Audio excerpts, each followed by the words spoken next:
In this video, I'll show you about how to DIY your own RS232 connector and the RS232 to the 3.5 audio connector. So here we already have the items. So basically, this one is to customize to work with our AV over IP system. So here we actually have our AV over IP receiver.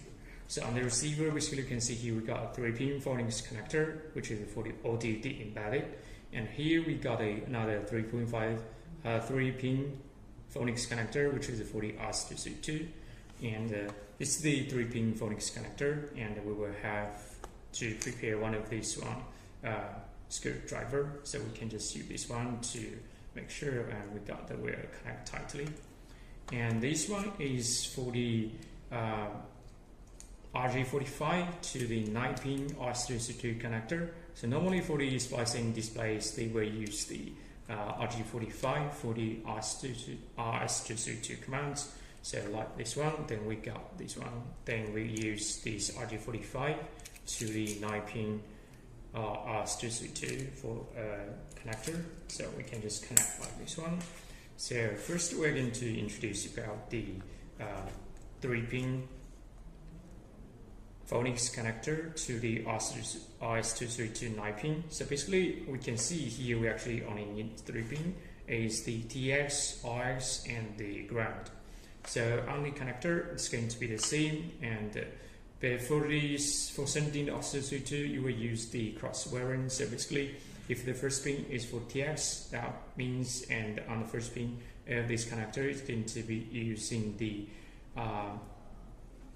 RX, and the second one is going to be RX here, then this one is going to be the TX, and the last one, the third one, is the ground. It's going to be the same. So on the 9-pin RS232 connector, and we will use only 3 pins, and it's going to be the pin 2, pin 3 and pin 5. So pin 1 is actually pin 2 is actually for the TX, and pin 3 is for the RX, and pin 5 is for the ground. So we'll have these 3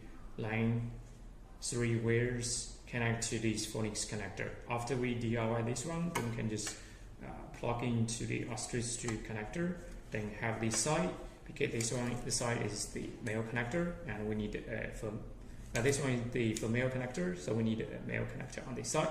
So we can just plug in, then already finish one side. So for the audio, it's going to be the same way to do it, and here we got 3 pin, and the first one is the left, right, and the ground. So it's going to be the same. We do here is going to use the left, right, and ground. Then this side is the 3.5 audio jack. Then we can have this one DIY. Then we can just plug into the audio connector. Then we have this side is connected to the 3.5 audio jack. And we finished our DIY connectors for the RS232 and also the audio.